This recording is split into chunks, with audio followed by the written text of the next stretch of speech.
All right, today we're going to learn about rhetorical fallacies. We're going to learn a little bit of examples of rhetorical fallacies and not to use them in our persuasive text. It's very important that you remember that.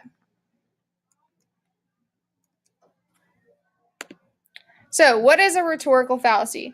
A rhetorical fallacy is an error in manipulation of rhetoric and logical thinking. These are false or bad arguments.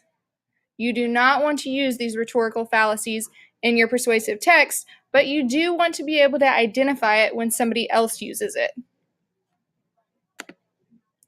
Ad hominem is our first example of rhetorical fallacy. It's a Latin phrase that literally means to the man. This rhetorical fallacy is when you respond to a person's argument by attacking the person rather than their argument.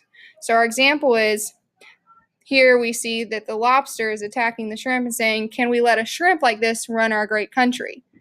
He's not talking about the shrimp's ideas to run the country. He's just targeting the shrimp. Exaggeration is another rhetorical fallacy that we want to avoid, but we want to be able to identify in other people's arguments. It occurs when someone overstates or overemphasizes their argument. Some examples are, the school test scores have improved dramatically since the new principal came on board. Obviously, her leadership has been a real benefit to our school.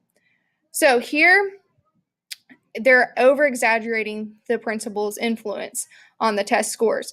Obviously, there's more factors than that. There's teachers, the curriculum, the students, and there's a lot of different factors. So it cannot all be attributed to leadership and the principal, therefore they're exaggerating. Another one is, there must have been $100 million spent on the school's new football stadium.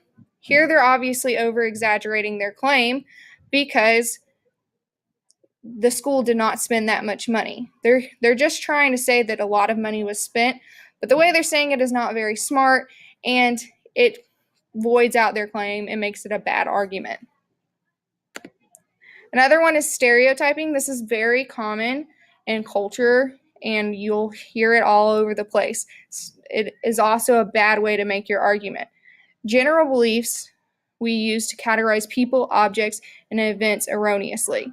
So that an example would be, this waiter assumes because this guy's a frog that he would like flies. You're assuming something about someone based on their culture, their appearance, their beliefs, or their life. Stereotyping, and it always is bad, but especially we don't want to use it in our persuasive speech. Another one is categorical claims. Categorical claims relates to things solely because they are in the same category.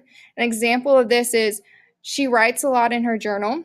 A person who writes a lot is certain to be a good writer. Therefore, she must be a good writer. Well, just because she writes in her journal and good writers write a lot, that doesn't mean that she's a good writer. Another example is, dogs are mammals and good pets.